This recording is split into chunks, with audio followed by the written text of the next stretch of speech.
running, desperate. Hearing our own footsteps, our shallow breaths and groans of fear. There's another body on the sidewalk, semi-impaled. This is a perfect hell. It used to be Aspen 300 years ago. Abandoned, now overgrown with foliage, decaying, dead. We run around a corner, our heart rate spiking, a knife hurtling at us out of nowhere. It buries itself into our left arm. The pain is searing. We falter. But have no fear. The experts are here. I'm Kels. And I'm Ash. And we are the Adaptation Games, a Hunger Games podcast where we break down the Hunger Games films beat by beat and analyze them along with the book to understand themes, characters, and to determine just how good an adaptation these movies are. Except that this week, we're entering an alternate universe. We're going to see what the movies could have been based off of the original pitch script. And yes. Very different already. Very different. What an opening. Running through Aspen, Colorado. I never considered that in my many Hunger Games fanfics I had in my head as a child. Yeah, it's certainly an interesting take. Putting us literally in the games before almost anything else, and in the tribute shoes. It sounds like the way it's written, like we and us and our, right? Like a first person point of view kind of shot. Yeah, so if you folks thought that the shaky cam of the first movie was bad, at least it's not first person. At least not all the time. I think I'm curious now if we're gonna get some when we get. I think we do get a little bit of it in the arena, but now I'm intrigued to see. What was that movie? It was like not the Running Man or something. There was a movie that was entirely shot in first person. Imagine if that was like the Hunger Games. Which is kind of crazy to think about. Yeah. Awful. But I'm excited to get into this because yes. We're not really sure how we're gonna go about it. We kind of have a general. It's gonna be a lot more loosey-goosey than our typical episodes. But I think it'll be fun. Yeah. So maybe as setup, how would you describe a pitch script? What is the purpose of the script? Essentially, this is what you would take, like when you already know that you want this film made, right? You probably have written this before you do any visual development for the film of like what is it going to look like and things like that.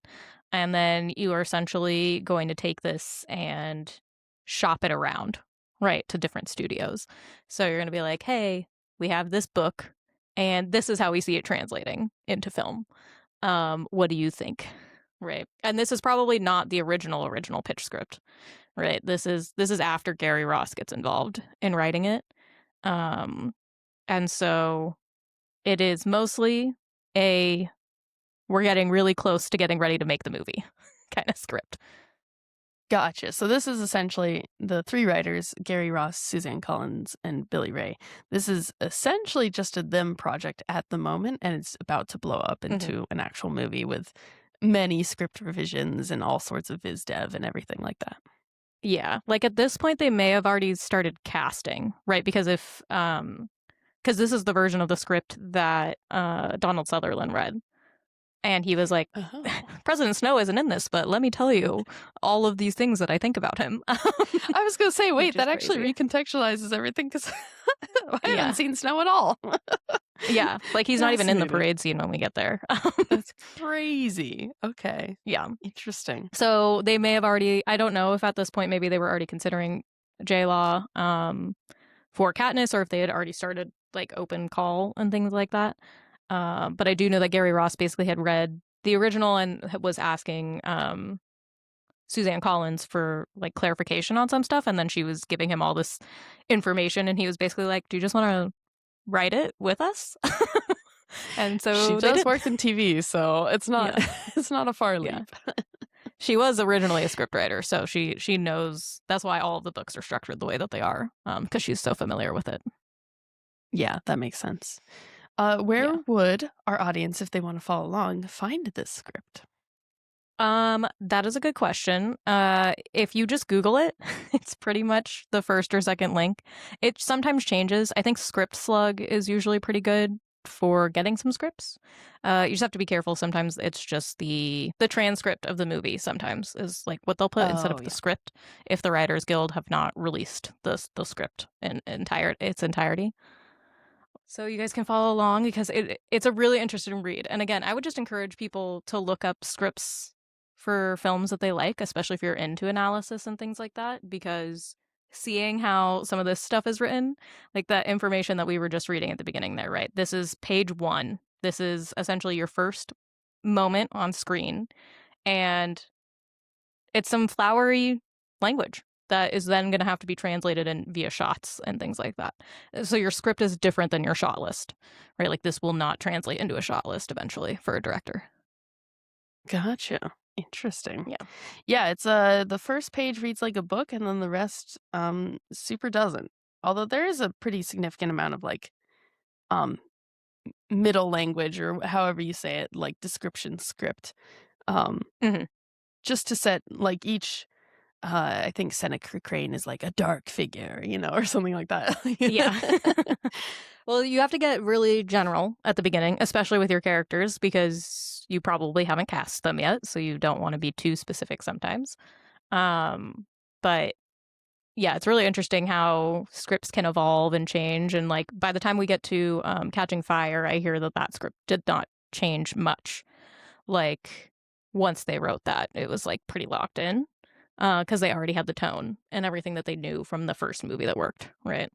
Yeah, I mean, this is mostly them throwing eggs at a wall to try to turn a book that has very little dialogue, because Katniss likes to keep her mouth shut, into a movie where the audience knows what's happening. Yeah, and I'm sure at this point they've already gotten producer notes. It's like far enough along as a script for that to be happening. So because we'll get there, but the Gale stuff, like that's clearly all additional notes that are like he's not in it enough, or either notes to themselves or notes from a producer, especially in that era. We've talked about this, like Twilight and Divergent, and well, Divergent came afterwards, but like things like that, right? Twilight, Harry Potter, where everything needed a really strong romance. Yeah, I was gonna say, what year do you think they were writing this script? Probably 2010-ish, probably before 2010, because I'm sure they were working on it for even longer than that, because movies take a very long time to develop sometimes. It's a little different with book adaptations, right? Because with those, you already have groundwork, and so sometimes people will shop around the book, and they'll be like, can you get somebody to write the script? Versus, That makes sense. if you create your own script. I should know the term. Your own spec script. Which is like your own personal ideas versus like an IP script, which is the Hunger Games, because it's already based on IP. Gotcha. Interesting. Yeah. So yeah, it's interesting to see how different it is, isn't it? How do you feel reading your first script? You said you've never read one yeah, before. this is the first script I've ever read. I don't know if this is the script I would have chosen as my first script I've ever read. It's not bad. We should read Everything Everywhere all at once together. We are going to kind of rip it asunder, but that's because it's really fun. It's a goofy movie. Yeah. Goofy script, I should say. It's not a goofy movie. Very goofy script. But yeah, it was really interesting. Like, it's so quick to get through. I am, as a when I write on my own, I'm very bad at dialogue. So it is fun to see, like, it's just dialogue. I didn't realize, I mean, obviously because of the script, I thought there would be a lot more description text, but like Katniss is chatty in this because it's the script. She needs to say things. Well, for script writing, a lot of the times you also get a lot of notes that are like, you're not writing a novel. You need to like really parse down on some of that. Some of it you need to establish, right? Like this running through the woods. We're in an aspen that's 300 years older than it is now, right? Like that stuff is important for setting the vibe and the tone. That's why the first page needs to read this way. It can't just immediately be Katniss talking on the next page, which is like literally we just jump straight into Katniss being like, I'm gonna go catch some dinner. Which we don't really get. We do get that in the final movie, right? But in a way that's a little bit more natural. Your dialogue is always going to sound unnatural as well when you're writing it in the script, because you're not hearing two human beings saying it to each other with inflection and things like that yet. No, everyone in this script is a psychopath. Yeah. But it's also we'll get like into really it, fast. but it's crazy. Yeah. It's also like really fast to read, you noted, right? Yes. You're like, oh, I'm getting through it way faster than I thought. And it's like, well, yeah, because it's one, you already know what's happening because we're watching the movie. But two, also like, you know, it is just dialogue. It's a lot of white space on the page. Yeah. Kels was like, oh yeah, let's read up to like page 60. I was like, oh my God, 60 pages. And then I got through it in like maybe an hour. Yeah. With note taking, you know? Yeah. Yeah. Yeah. Oh, So yeah, but yeah, it join was us, super fun. read along. Yeah, we're gonna read to about we went to about page 60 here. So if anybody does want to read along on the script, that's about where we'll end. That's about the ending of part 1 from the book. So, and I think we're not going to go into it too much. We're just going to touch on some highlights because there are significant changes of the script. So if we were to go through it all, it would be us rehashing not only the book and everything we talked about, but then also being like, and here's the Marvel version of it. So, yeah, which is kind of what really the script feels like. It's the Twilight-a-fication of the Hunger Games, right? Which everybody talks about. Even the final film, people are like, it's really Twilight-ified, right? Like especially by the time we get to Mockingjay, I know that a lot of people find the love triangle between her and Gale and Peeta like really annoying by the time we get to Mockingjay part 2. And I'm going to be interested to see. I haven't really like read Mockingjay back to back with watching the film. I personally am a huge fan of both parts of the Mockingjay movies, which not a lot of people are. It's also my favorite book, which again, I don't think anybody else is really in agreement with me on that. Yeah, that's a wild take. Yeah. I think it's the best one. I do not agree. Yeah. But I'm really interested to see how much more it reads there than in the film, because they really emphasize that here in this script. So, 100%. Yeah, there's gonna be no real transition out, but we just read. Let's just jump in. The sort of we read a part of that intro where essentially we are in a tribute's shoes who is being hunted, and we will later find out. I think that this is like the District 12 tribute who's about to die because they name him later on in the script. But it's very it starts exactly the same as the final movie because it also does the words on screen. Those words are slightly different than what we get in the final movie. And the biggest difference here is that everything is coming from the district point of view for the first several minutes of the film. And just for a reference point, about one page should equal-ish about a minute of screen time. So we should be about an hour into the film at this point, essentially. Okay. Probably a little less, right? Because there is this is all action at the top. It's not like dialogue heavy. But that's generally how you can kind of read it. So this first minute, instead of hard cutting from that text to the Capitol interview with Seneca and Caesar, we're cutting straight into the 73rd Games. So we're also a year before Hunger Games even starts. Yeah, it's so interesting. This doesn't. The final film plays a lot on the dissonance between the Capitol propaganda and the actual violence of the games and the violence of the districts. Whereas this one is just like, here's this text. Now we're in an arena. It really emphasizes the violence of the games themselves. It doesn't touch on the propaganda at all. Yeah, and I think that's what makes the final film work so well, is it really leans into the thematic portion of what does it even mean to have the games, for society at large, and how are those playing against each other, right? Because instead, they're just here's a villain. It's the people that are making these kids kill each other, which is what the final film is saying and what the books are saying, right? But they also are saying, but see how these people believe it. Right. See how easily you can fall for this kind of stuff, Yeah. Whereas in this one, we cut away from the kid dying in the games to Katniss at home and then walks out, through the town square where everyone's watching the games. So then we see that death on the camera there, and she just walks through and leaves. So that implies that these people are watching it for funsies, and that it's not like enforced. Right. Which that was I also think interesting to me. Yeah. Yeah. What were you going to say, though? It's very loosey-goosey on how it makes it seem like the games are, like, participation is optional, except for if you're a tribute. Like, the district doesn't have to watch. Yeah. Like, even in the final film, I always think it's interesting the cutbacks to Gale, like when he's washing his hands after having to be in the mines and things like that. It's like, yeah, but they put the TV there. They're like, okay, we're going to work you to the bone, but you also have to see this happen at the same time. Which, yeah. And also, the other thing is that page 2, we already get Peeta. And I love this line.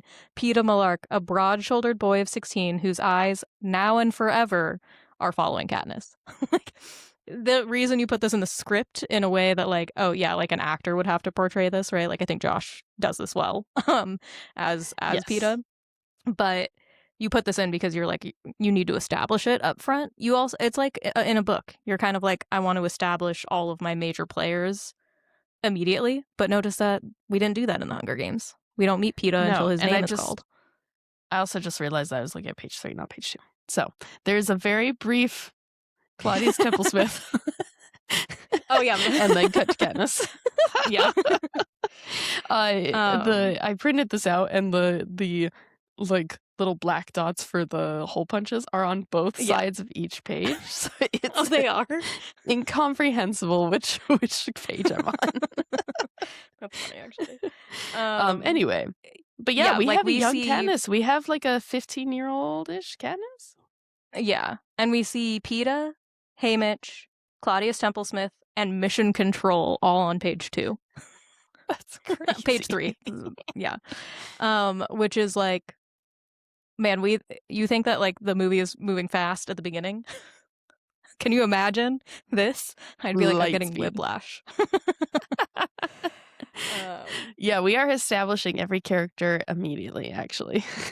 Yeah. Which I think is interesting.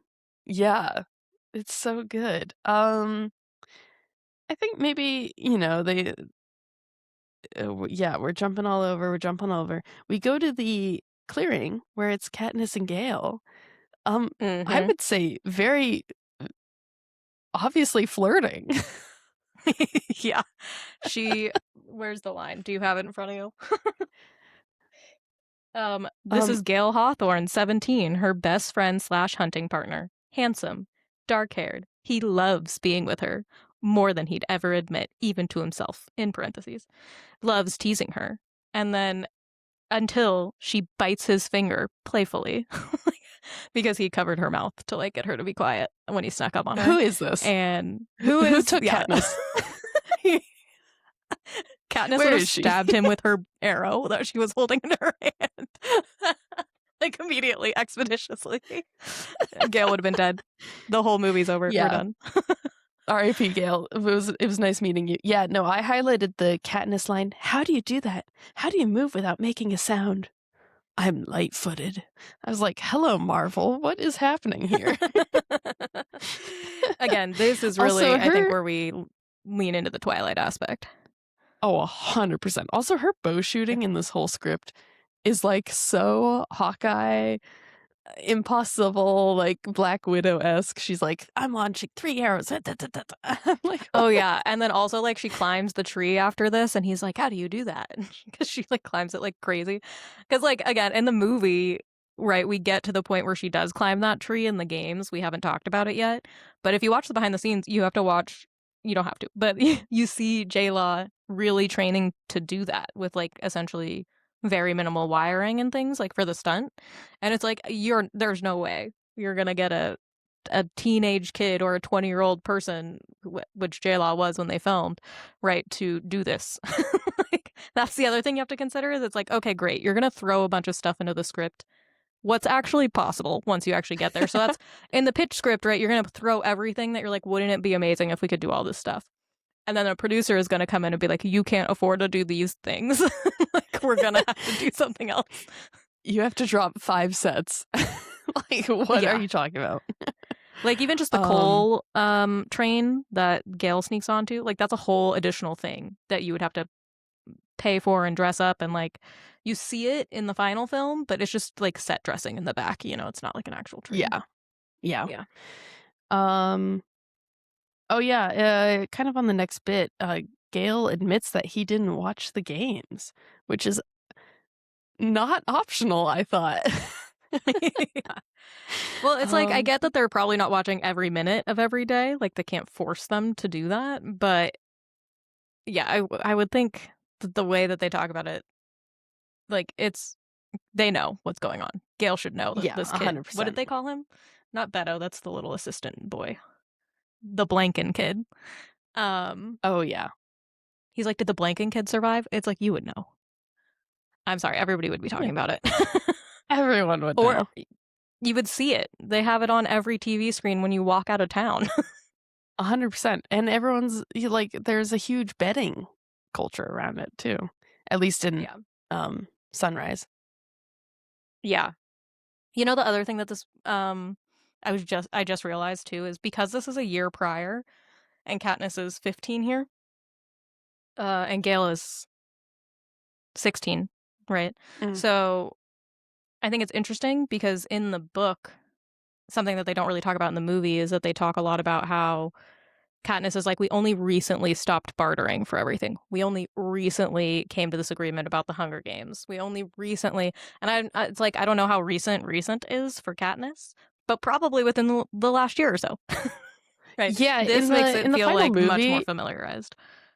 100%. Yeah, in the final movie, she is literally starving in a ditch at this point. Yeah, it feels like.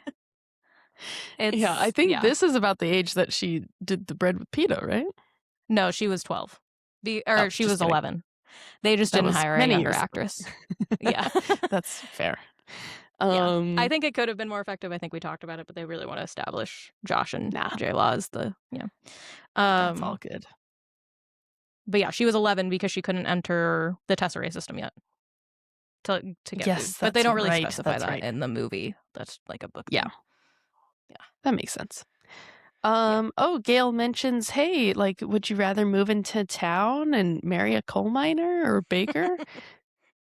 That's not possible. You can't marry up. Yeah. At least it doesn't seem like, that's possible at all. It doesn't seem like it. Yeah. Yeah, and then they have pretty much the same conversation here, right? About kids and running away and yada yada. But then we get something from the book, which we only get in the flashback. So this is in the correct timeline now, is that they see the Avox girl.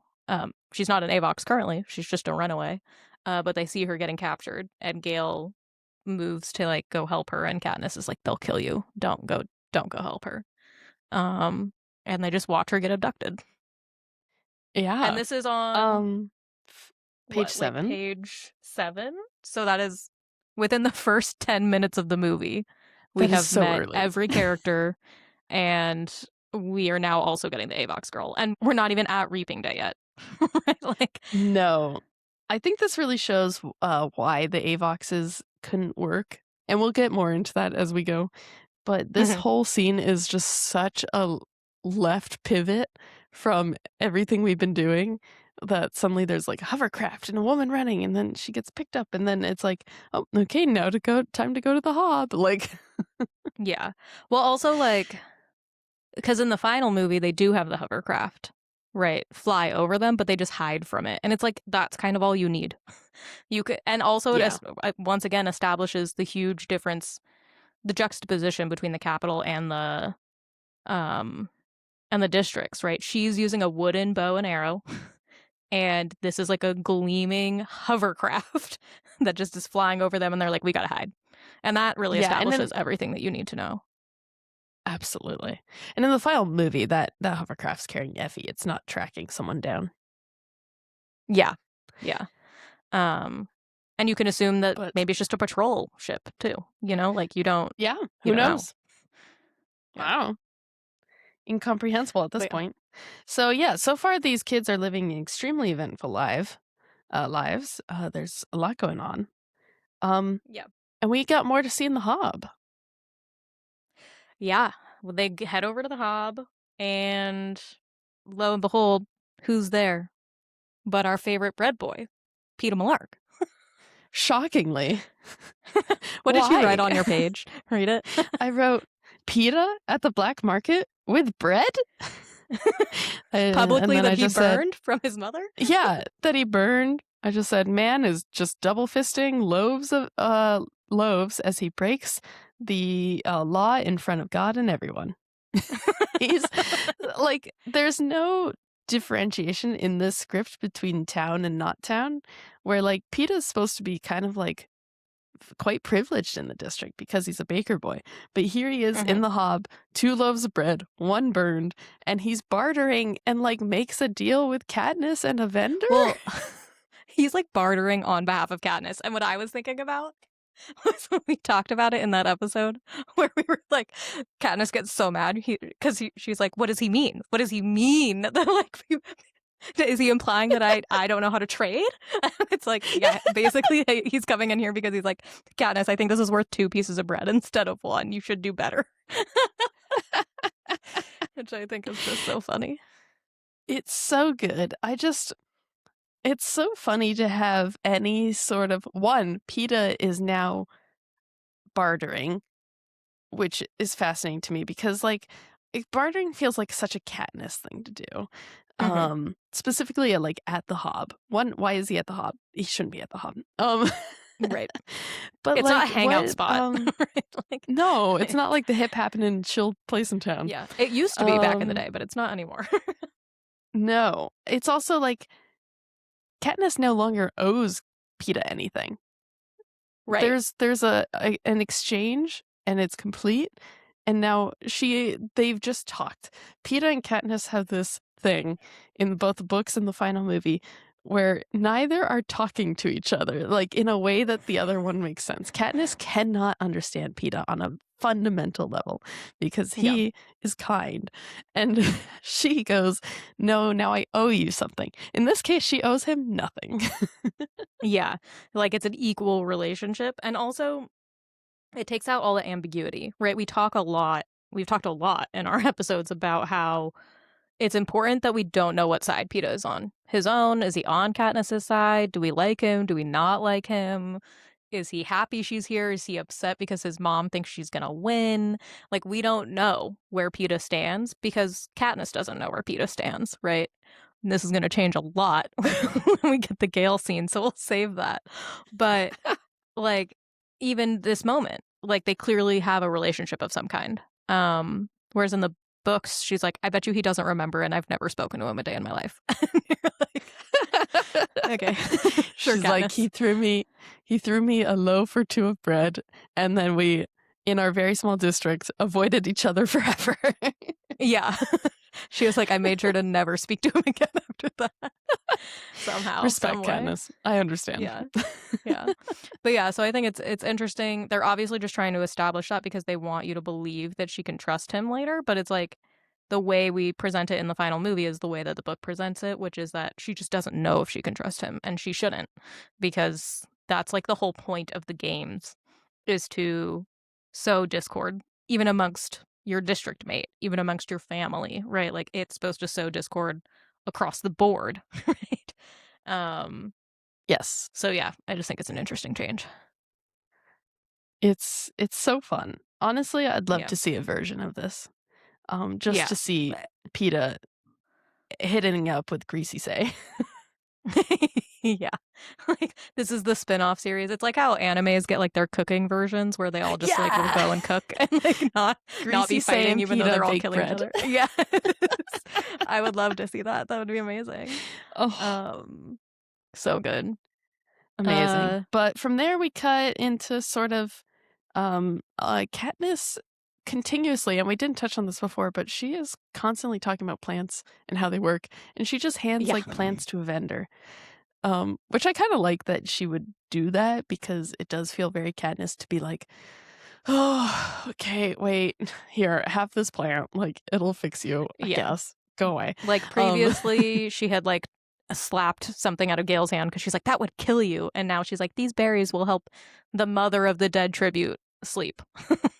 that we were talking about earlier. That's who it is.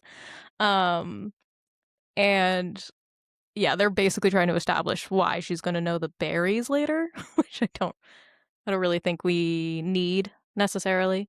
But it's interesting to toss it in there. Because you're right, she would be like reluctantly like, I guess I know these things because also do they establish the apothecary? Now I can't remember. I don't think so. Not But not this would yet. be like the lead into that because they also make Katniss's mom in this way more depressed. They make her like early. Her husband just died. Katniss's mom, Yeah, and I not. mean, this is her several years ago. It's only 1 year prior, so Oh, yeah, because this is just the I'm year very bad before at she goes time into with the these games. things. Yeah, so it's just interesting because it's like she was at her worst when Katniss was like 11 and 12, and then she starts to pull, at least in the book, and then she starts to pull herself together. So I can understand why in the script they're like, oh, a year ago she was still like really worn down, you know? Yeah, and at this point, I mean, I think in the book, if I remember correctly, she mentions that she's medicated, which makes sense because she's a apothecary, so she's like making her own medication. So, but yeah, it's crazy. Katniss calls her mom and addresses her directly, and Katniss is fully talking to her mom, and her mom's like, instead of the other way around. Yeah, which is a very different dynamic than what we end up getting. Yeah, and Miss Everdeen, she still doesn't have a first name, which is funny, because everyone else has a name. She says like, "Oh, I don't want you going to the Hob." Like, girl, how do you think she's been feeding you for the last 3 years? So this yeah, is so funny. it is. But the rest of that dynamic, I think, is pretty good. Still, it's still her taking care of Prim, right? But yeah, and it's a lot little of bit more conversation sisterly than it is motherly. much more I think sisterly. in the script. Yeah. Yeah, and a little bit of a give and take more. Prim talks a lot more instead of just following Katniss around. Yeah. Yeah. But then from there, I think we hard cut, right, to a year later. I didn't grab that page. We cut to I'll read it a little bit. A super 1 year later, then smash to existing location unknown, morning. Inserts in rapid fire, a combat knife, a spear, a spiked mace. Right. We go from here it's safe, here it's warm, spear. Yeah. And it's like, that's essentially what the opening cut of the final film is doing, right?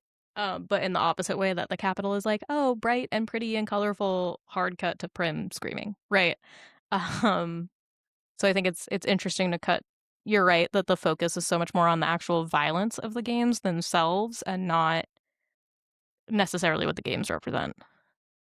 Yeah, it's not on themes. But I mean, fascinating. Yeah. But speaking of, they have wild dogs. They have captured wild dogs for the games. We are seeing those so early. Is that here? Oh, I thought it was later. Yeah, at page 13. A pack of wild dogs prowls menacingly. These things are huge, the size of bowls, and they're being tracked. Interesting. Very interesting. Oh yeah. What's strange is they're normal dogs. I mean, they're huge, but they're normal dogs. And then the capital's just gonna be like, let's throw these in the games, I guess. Like they're yeah. Super interesting. But yeah, I wrote here like it seems like the capital delights in violence for violence sake. It doesn't seem wrapped up in any propaganda at the moment. Right. They're just like, yeah, let them suffer. So excited to watch that. Yeah. Which is, when you boil it down to it, that's what it comes down to. But it's like wrapped up in all this other crap about like saving the country, right? 100%. Yeah. And then we go to Reaping Day, which a lot of that is similar in terms of like how they write out the vibes of like 8,000 residents filing in, yada yada. But the big difference is that this is going to follow the book way more closely than the final film is. The final film cuts out a whole bunch, puts in the propaganda piece and all of this other stuff, and instead we get Mr. Undersee, Mr. Mayor Undersee. Shout out Mayor Undersee. Which we talked about this in our episode. We were like, that would be so boring. And you're reading this and you're like, this is kind of boring. Yeah, can confirm was not the highlight. Yeah. But what it does mean is that we get Effie gets a name because he names her, and we get drunk Haymitch back up on stage, which they cut out of the movie entirely. Yes, it was right to cut it out. I am glad that it at least exists in this form. Yeah. This is another one we want to see if they were to ever just like do this one scene. But yeah, I mean, a lot of the dialogue is pulled straight from the book, except for some reason they do boys first instead of girls first, as far as picking names. So yeah, this is just because they're like, oh, well, we want to build up to that moment of Katniss volunteering, but because in the books she's called first as well. Right now, I'm lost in the sauce. Mm-hmm. Yeah, she's also called first in the books. Ladies first. Yeah, and I think it's in the final film. I actually love because we haven't met Peeta yet. It's great that Katniss goes first, because it's like that's really the moment you're building up to. Actually, is the first name being called, not like what's Katniss gonna do. If Peeta gets called first, all the tension breaks, right? And then you're like, oh, and Prim's name got called. You're not like waiting for the shoe to drop, because one of them already dropped when they call Peeta's name. So yes, yeah, 100%. I'm really glad they did not swap it around. And also, yeah, Katniss literally says, sorry, Peeta, to him when his name gets called. Are you standing right next to him, girl? Why would you say that? Mid-reading. Is that your boyfriend? Your best friend? Like, what's happening? Yeah. Peeta's mom faints. She doesn't Oh my care God, I forgot about like that. Why is she doing that? She does not care enough to faint. You're correct. No, she said, you're gonna die. Katniss is the winner. She's like, I'll bet on her. It'll be great. There's so much dialogue. Prim calls out Katniss, which is crazy. It is interesting. A very brief thing is that Prim in that initial scene where we meet her tucks in her own shirt. It's not Katniss tucking her in. And so then she tucks in her shirt here. So I much prefer the movie version where that's a callback. Yeah. Then Effie starts talking to Haymitch. Oh, yeah. That's crazy. What does she say to him? Well, bravo, quite a gesture. And there's nothing in the rules forbidding it. Is there, Haymitch? Oh, that's right. Yeah. Why would she ever ask him? Also, the mayor is right there. Why would you ask Haymitch? Who just knocked off your wig, basically. But yeah, little moments like that where it's like really the visual identity, which we've also talked a lot about, where it's like Katniss didn't tuck in the shirt. Prim tucked in her own shirt. That's like stuff that you probably discover on set, right? You're not necessarily gonna write it in, like, but when you're shooting it, you're like, you know what makes sense? If Katniss tucks in her shirt here, and then later when she does it for herself, you're like, oh no, that's what Katniss did for her, Because even if you're not consciously thinking about it, you're gonna realize that when you see it on screen. 100%. Yeah, this is turning a visual medium into very little text, I would say. Yeah. All very interesting stuff. The talk between Katniss, Mom, and Prim post reaping, vary from the book. Except for this thing. Did Katniss say in the book, then we'll be as rich as Haymitch if she wins? I don't think she says it in the book. She like thinks about it later because she's like, oh, he lives in the Victor Square by himself or whatever. And he lives in like this big fancy house and stuff. I mean, I don't mind the dialogue moment here because what they're trying to establish is that Prim is like, but I don't care about the money. I just care about you. Yeah, and Katniss is trying to make a little bit of a joke. But yeah, I was like, when would Katniss care about being as rich as Haymitch, like in this specific moment? Only to feed the family. because then it Yeah, would give Prim a 100%. better life, right? Yes. Like if she's gonna see a silver lining, the silver lining is A, I live. Well, no, here's how it goes. A, Prim will have a better home to live in and money and will not be starving. B, I live. Those like that's the order of operations in her mind for priorities, right? And unfortunately, B must happen for A to happen. So. Right, exactly. So she's like, okay, all right, I guess I would have to try. Then our next meet post reaping is Gale standing outside dramatically as she looks down at him from the second floor window, like Juliet to Romeo or something. I don't know. Yeah, that is probably the visual that they were trying to invoke. I would not be surprised at all. This is essentially 100%. The Lenore Dove Haymitch goodbye. The script is very pro Gale Katniss. What's it called? Katniss or something?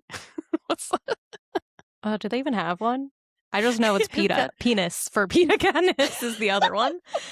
It's technically Everlark if you want to be nice about it, but no, I'm gonna call it Katniss. Okay.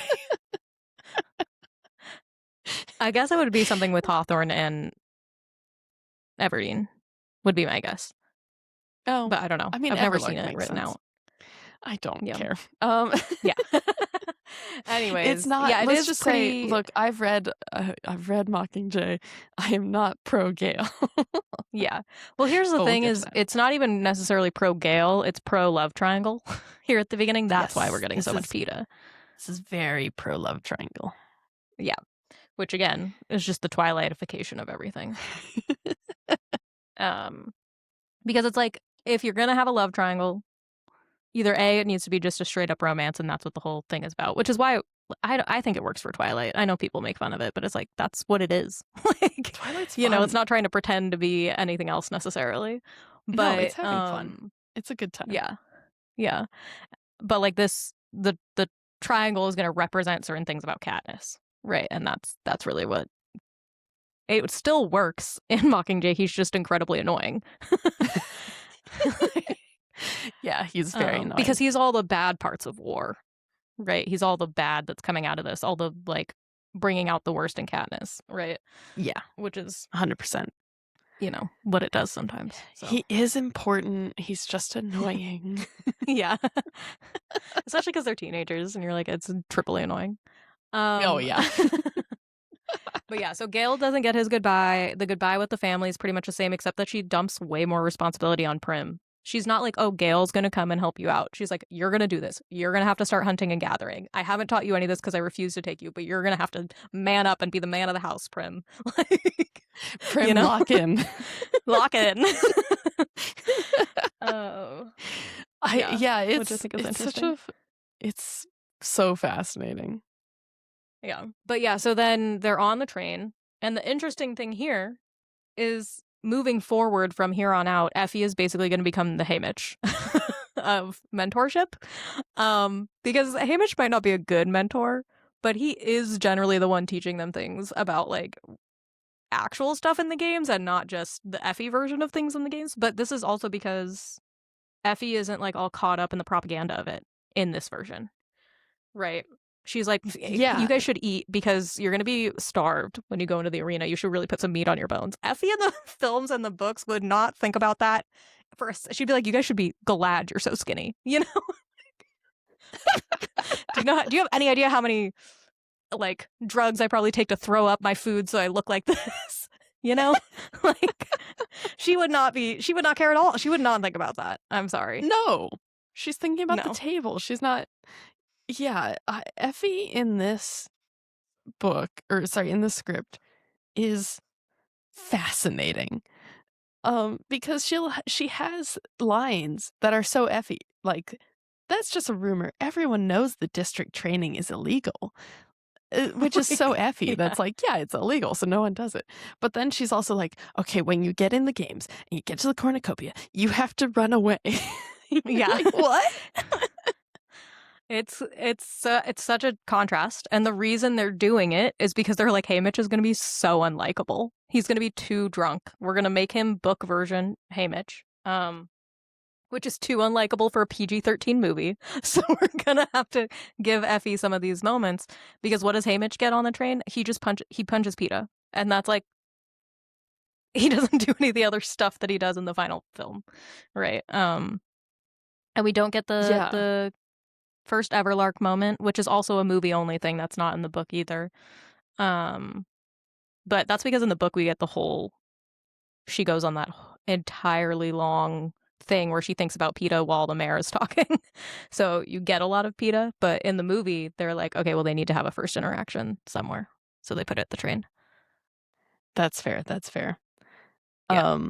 Speaking of train, hard cut from the lamb chops and the mahogany table to a spy 007 movie.